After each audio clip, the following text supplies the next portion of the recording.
Hello everyone, I'm Luxon, and welcome to a video about Torna the Golden Country. I don't really know what to call this. This isn't much going to be a trailer analysis, just as a breakdown of what we know about the DLC so far. I will be extrapolating some things that weren't explicitly said in the Treehouse segment, but a lot of this is just going to be summarizing what they said and what was just evident by looking at the gameplay, while also going into a few other things shown off in the trailer. This will, as a lot of my videos do, require spoilers up through the end of Chapter 7 of the base game Xenoblade 2, so be warned by that. Before I go into anything that would be a spoiler for that, I'm just going to say this. If you don't own a Wii U and want to get into the Xenoblade Chronicles series, this DLC is going to be the best way to do it. It has so much content that they're going to release it separately with an MSRP of $39.99 US. If you're not in the US, that is the same as the cost of a brand new 3DS game, and it's this day and age, you probably own a Switch. Just get this. It looks to be that it might actually play even better than the main game, which is astounding since a lot of people, really like the gameplay, with the added bonus of a darker, seemingly more serious in tone story. Also, it's cheaper. Also, it looks a lot better than Xenoblade 3D would, and how many people actually own a new 3DS. If you do own a Wii U, buy the original Xenoblade Chronicles via Virtual Console instead of getting this. But if all you've got is a Switch, and you want to get into the series, and specifically want to learn about the world of All Rest, this is the thing to go with. It should spoil everything about the main game, and playing through the main game definitely didn't spoil everything that will happen here, so you could play them in any order. I'd actually recommend starting out with this. But, with that out of the way, let's talk about this game. I'm going to be calling it a separate game, because not only did the Treehouse people call it a separate game, well, DLC campaigns that play differently from the base game are a normal occurrence, but this just has so much content. From data miners, we can tell that it has about as many cutscenes as early game chapters of the base game put together, like 2.5 to 3 of them. So, and that was just a previous version of the game that only has some of it in it. And they were able to tell that, yeah, this was going to be a Torna-based DLC, and certain characters would be playable, but I would be surprised if that contained data for all the cutscenes already, so we might be seeing even more. That out of the way, even without the data mine, people were able to predict that the story DLC would probably be Torna-related, or old Torna, and not a villain campaign with the terrorist organization Torna. And they figured, okay, if it's going to be a prequel, it's going to be about Adam and Mithra and their adventures during the Aegis War. They're not wrong, but the main characters are in fact Laura and Jin. This is probably going to expand on the relationship that they had shown off in the main game. Probably end with Laura dying and Jin becoming a flesh eater. I would be very surprised if the final sequence wasn't Jin just gaining his flesh eater mode and getting his arts that he has when you can play as him in the main game and just going to town on a huge group of people. It's either that or it's going to be the final battle against Malos, where it's just Adam and Mithra taking them on. Possibly playing as Mithra in Siren, which would be amazing, but that's just a bit of conjecture. From what we know, Laura does seem like she's going to be the main character, with Adam being a supporting role. We also know that in addition to Jin, Laura will have access to Haze as another blade. We'll get into the way that game actually plays later on. However, this is a Xenoblade game, and it would be kind of weird to only have 2 playable characters in it. As such, a brand new character has been added. It's one that's been alluded to in some flashback cutscenes, because we saw Bridget in the past, and talking something about His Majesty being the Emperor of Mor Ardain. But now, we've got this older Niall Ardenak looking guy named Hugo, who was the Emperor of Mor Ardain, at least at the time of the Aegis War, in the All Rest year 3564.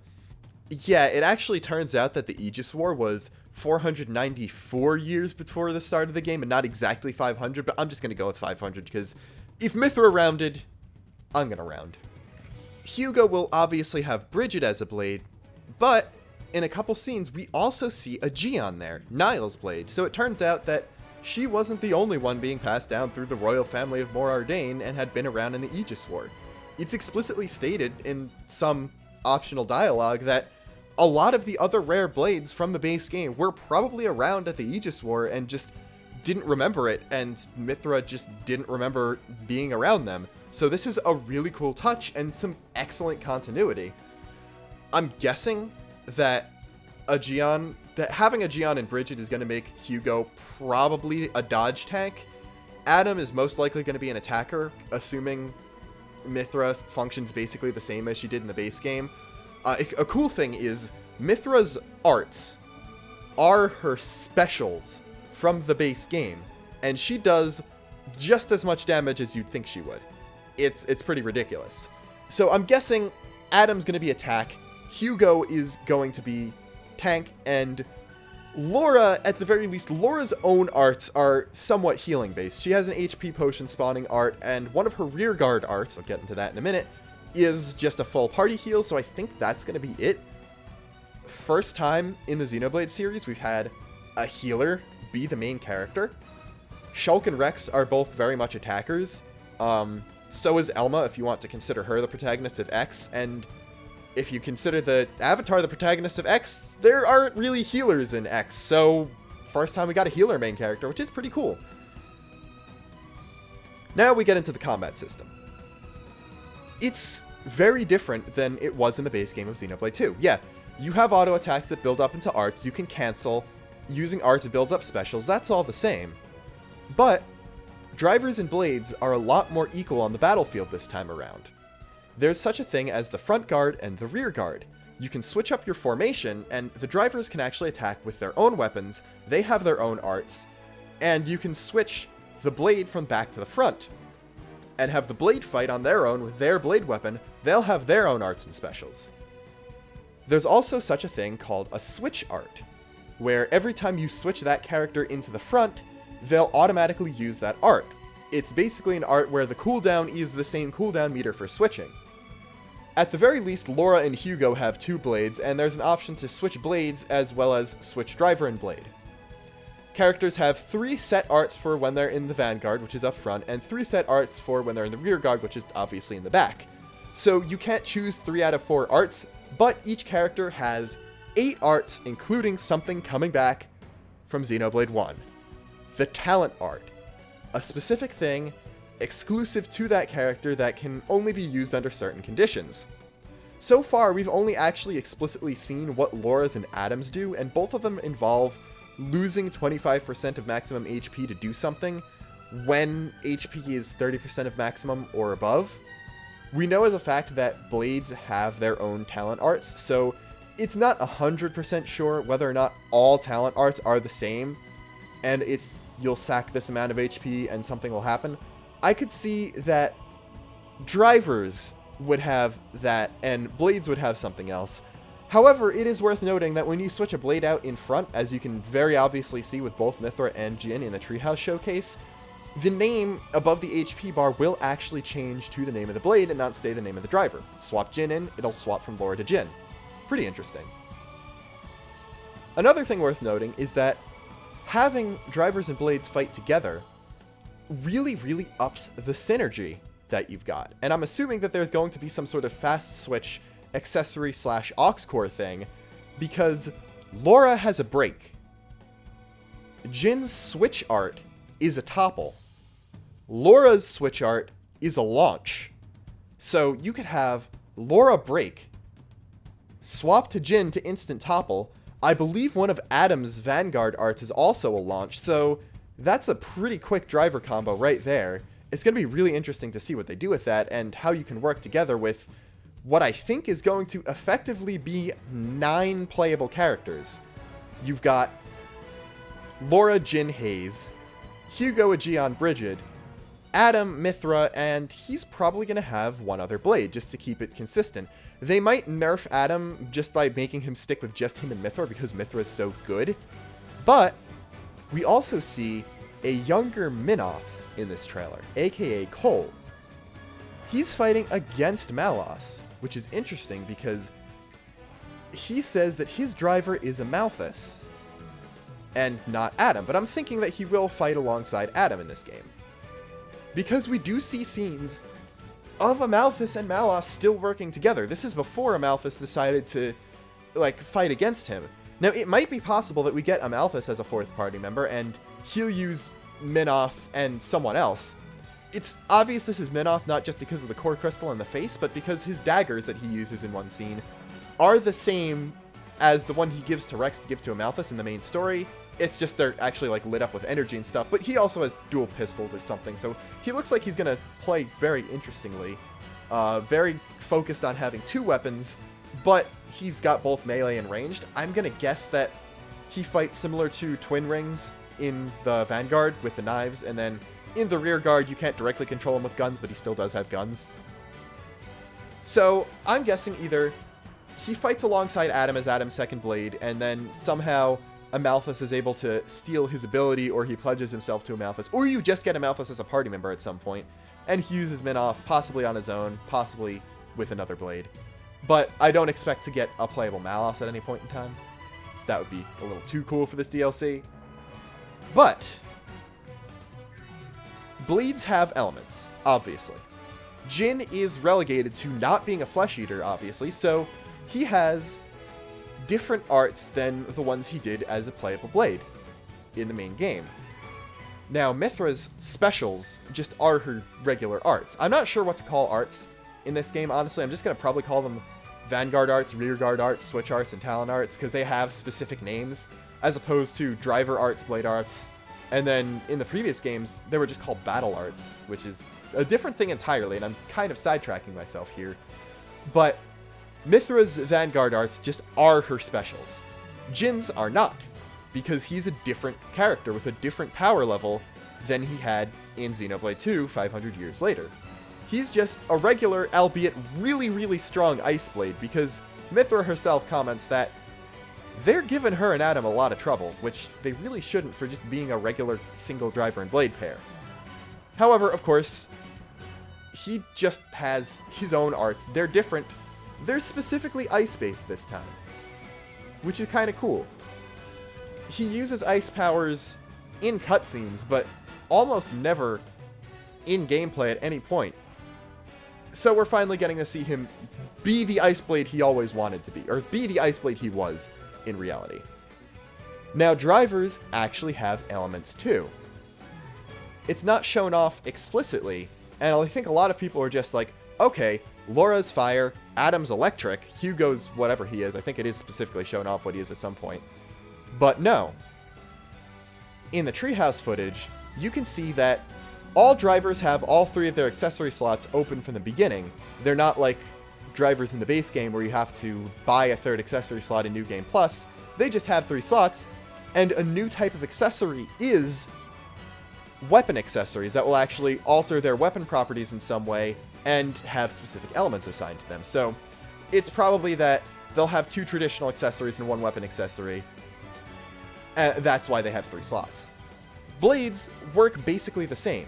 Driver affinity charts are the same as they were in the base game, where they have the 3 rows of the certain amount of abilities each. You have to unlock a certain amount to get the next row, yada yada. Basically exactly the same thing, just new charts for the new party members. From what we can tell, blade affinity charts also work the same way as they did, even though blades do take place up front.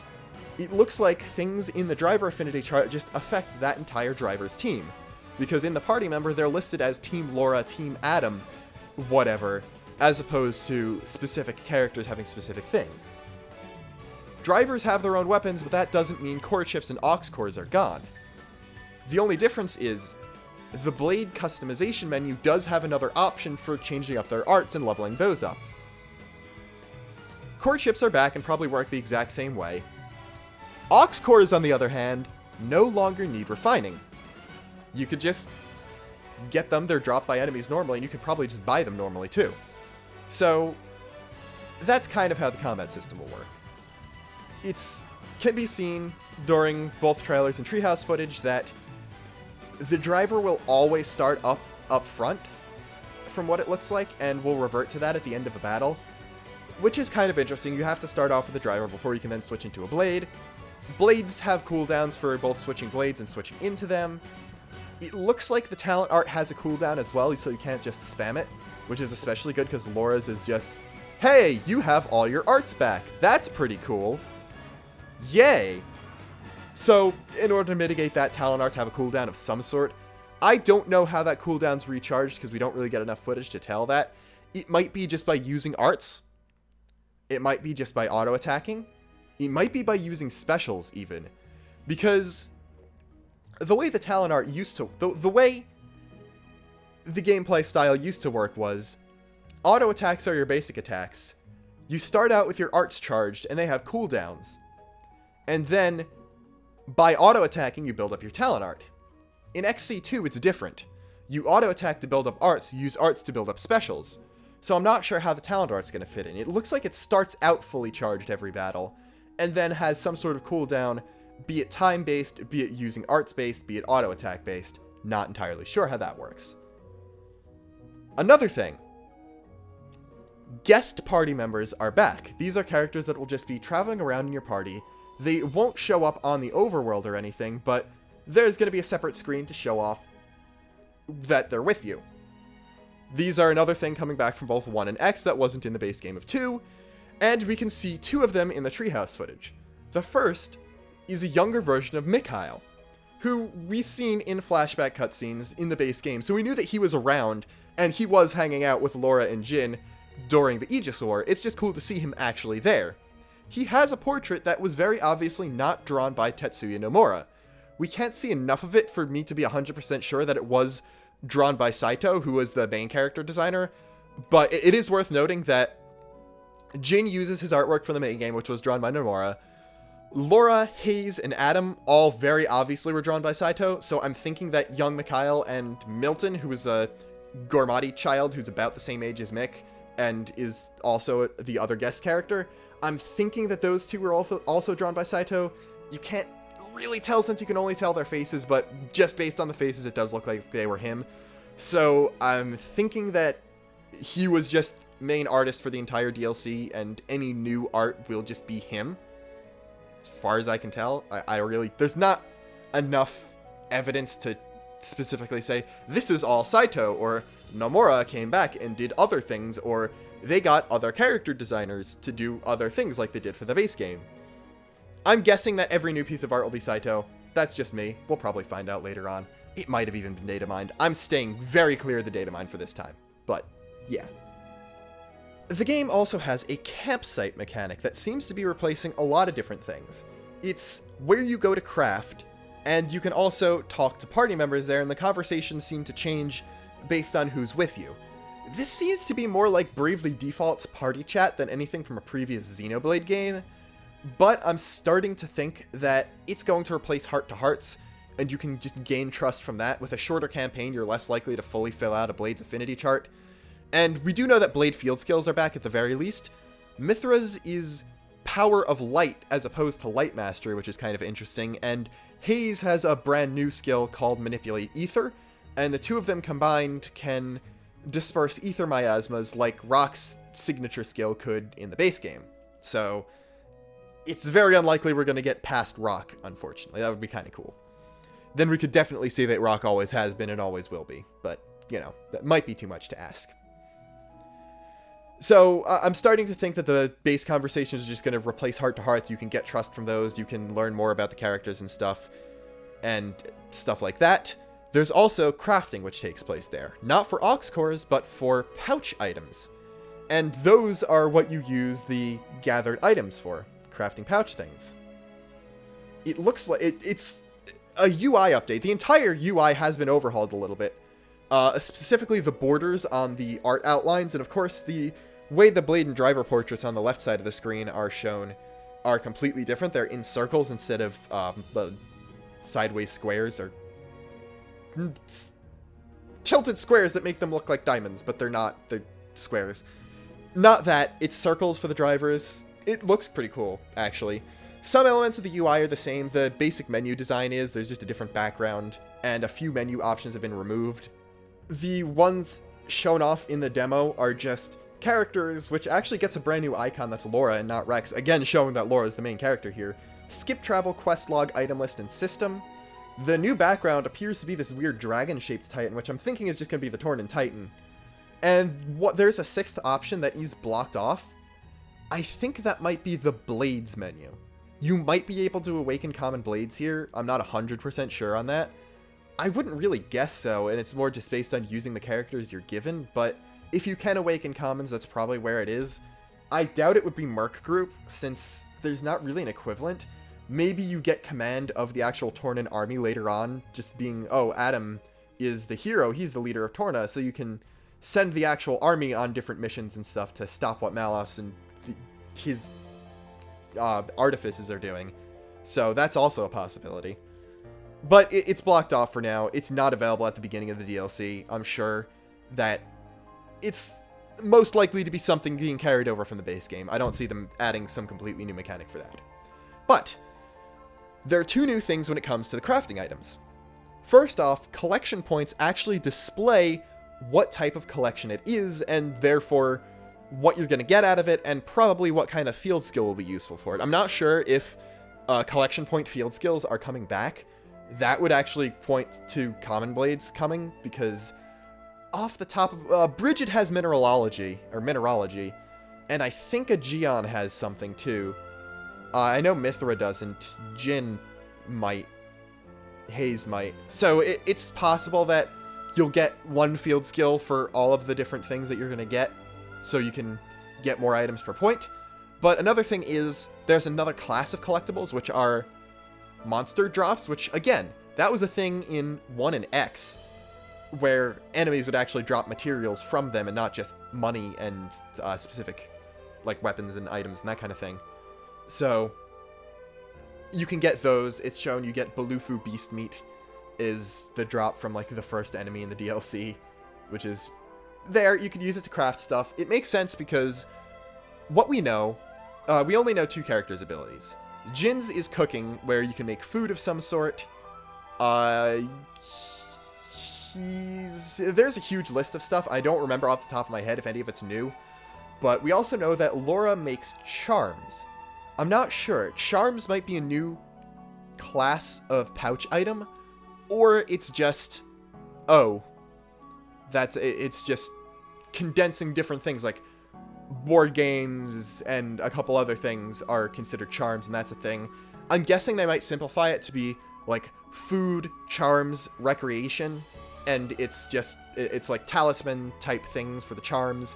Recreation is books, board games, and then food is encompassing sweets, meat, seafood, all that kind of thing.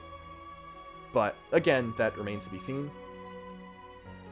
The only other real gameplay and UI change is that NPCs that you can talk to, like ones that have names, they'll also have a title above the name, like the guy who takes you to Gormott is Captain's Apprentice Ged, and there are a bunch of other things.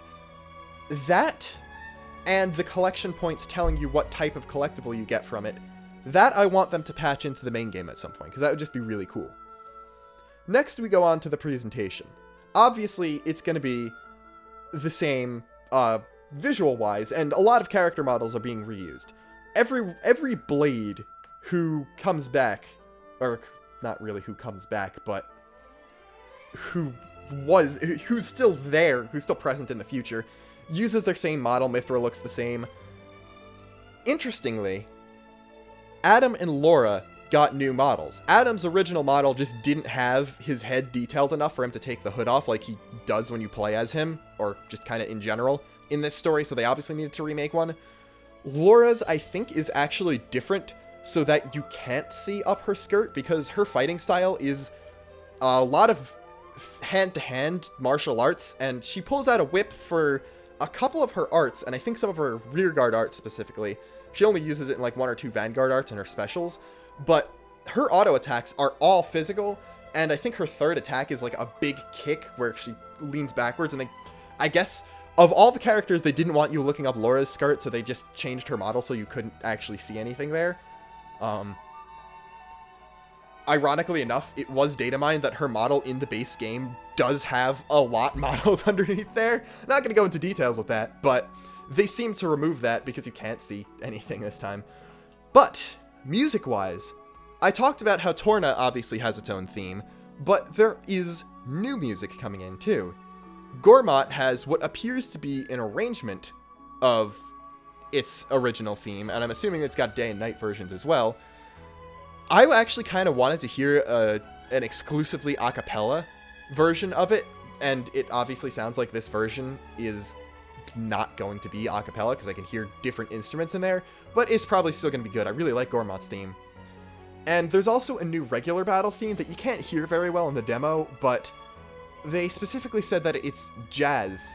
It's jazz-based, so we're going to get a jazz main battle theme, which is pretty cool. The trailer theme was another thing. That might actually be that battle theme. I don't remember. I don't know. I remember what it sounds like. I don't know. It could very well be, but I'm again not sure on that one.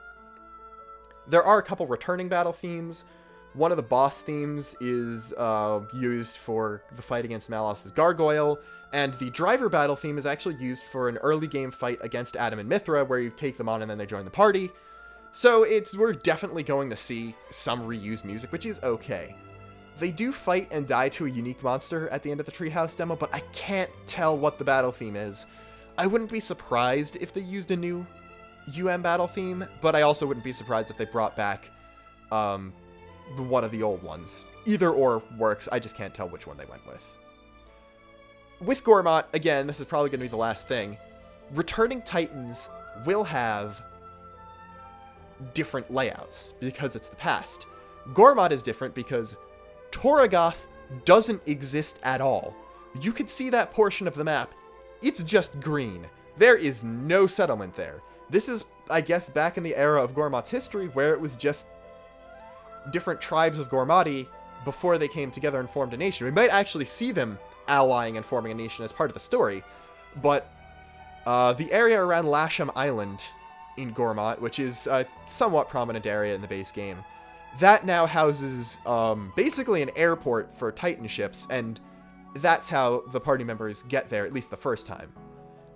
The Treehouse specifically said that at least 2 Titans will be returning. I'm guessing, since Hugo is the Emperor of Mor Ardain, that Mor Ardain will be coming back, presumably a much greener version of it, which would be kind of cool to see. They said not all of them would be coming back. I'm not expecting, like, Leftheria, the Cliffs of Moratha to be there. Argentum probably wasn't founded either, so I don't expect to see that. But I'd be very surprised. Oriah, out of the big kingdom ones, Oriah is probably the least likely to be seen. I could see Tantal, like a warmer Tantal. A tropical version of Tantal would be cool to see. We might also see a not destroyed Temperantia, because it does have an area called the Aegis Hammer Crater, and explicitly was where some battles in the Aegis War took place.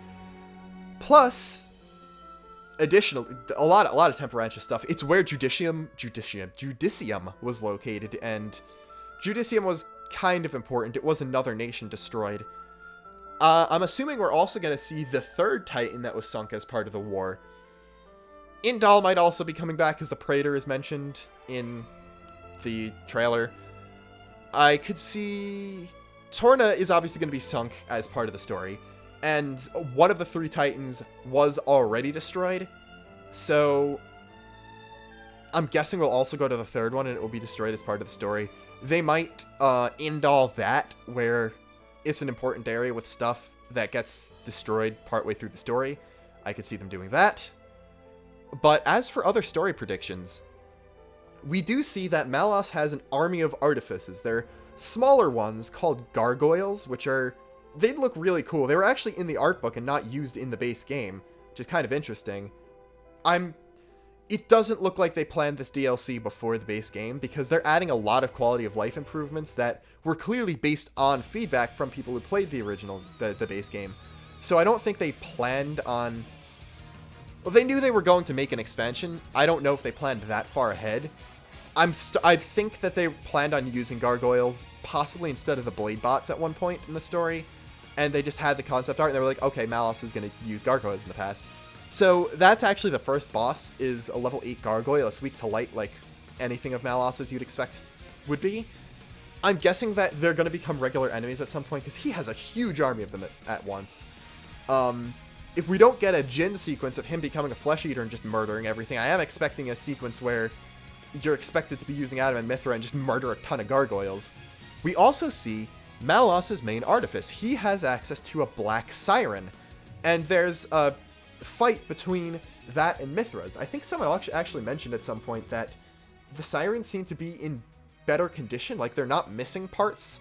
Like Mithra's siren might actually be missing things 500 years later when it's used in the main game, which is kind of interesting. So Malos's siren actually gets destroyed, but it's worth noting it's the same color as Ophion. I'm assuming that the story of this is going to go on past Laura's death, past Jin becoming a flesh eater, and will follow Adam. I'm 100% expecting to see Pyra as part of the story. Just at the end, Mithra is going to awaken her to seal her power off. I'm guessing it's going to end with with Pyra being sealed away, and then possibly flash forward to showing off the beginning of Xenoblade 2. Like, I could see them ending this with the first cutscene of Xenoblade 2, or just Rex meeting Pyra. But I'm guessing that, so actually Leftheria might come back then if we're going to actually play through Adam building Elpis and sealing Pyra away and stuff. Or not sealing Pyra away, sealing the third sword away. What I'm guessing is going to happen is, in the final battles, or near the final battles, first off, Malos's siren is going to get destroyed. It's going to somehow be rebuilt into Ophion. People suggested that Ophion was actually built around a titan of some sort, but I don't think so. I think they're actually going to fuse Malos's siren and some of the gargoyles, because there's a part of Ophion that does sort of look like a gargoyle. They're going to fuse those together to make Ophion, make another artifice. I could see the Great Void being created as part of the story too. There's going to be a lot of setup for things in Xenoblade 2 at the end of this story, from what I can tell. And then, I'm guessing in the final battle, Malos is going to be injured. He's probably going to be, like, thrown into the Cloud Sea, like, seemingly destroyed or something. Not 100% sure how that's going to go, because he finds Jin and Alba Kavanagh, like, a few years before the start of Xenoblade 2. So, he's probably, like, in exile, maybe sealed away, maybe in exile, in some way put away in a place where they, like, where he can't do anything for at least 4 of the 5 centuries he's sealed away for. So he has to get injured in some way, because he is in the main game. I'm guessing we're going to see a small appearance of Numa, that at some point, Adam is going to awaken Numa, and in part of the battle, I'm guessing that it's going to be cutscene only, and that's going to be how Torna is destroyed. Torna is the one titan not sunk by Malos. Adam is going to accidentally draw out the full power of Mithra, transforming her into true form, attempts to attack Malos, only get the siren, but end up destroying Torna in the process. And that would then lead to his fear, to Mithra's fear, that will cause him to create Pyra. That will cause her to create Pyra, and him to seal the third sword away. I could see that being near the end of the game, like that's the start of Act 3. Then he seals the third sword away. I've theorized that the third sword is actually a memory storage device for data on how to transform into the Numa form, which is why Rex is able to unlock it after getting the sword and then coming back in contact with Aegis. So that's probably going to happen. Then we're going to get the actual final battle, possibly in Temperantia. I could see them doing that. I'm not sure. I'm going to be rambling at this point. If you want more theories about what's going to happen in this expansion as I think of them, then I will probably make another video about that. But until then, this is Luxon, signing off. I'm really excited for this expansion. I won't be playing through it on this channel, but it's just, this is Xenoblade Chronicles 2.5. If anything, it's actually more Xenoblade Chronicles 1.5, because it's bringing the gameplay style of Xenoblade 2 closer to the gameplay style of Xenoblade 1. So, hey, this is a 4th Xenoblade game. That's what I'm thinking of this as. And I can't wait for September. But until my next video, because I'm sure as hell not waiting till then to make another one, this is Luxon, signing off.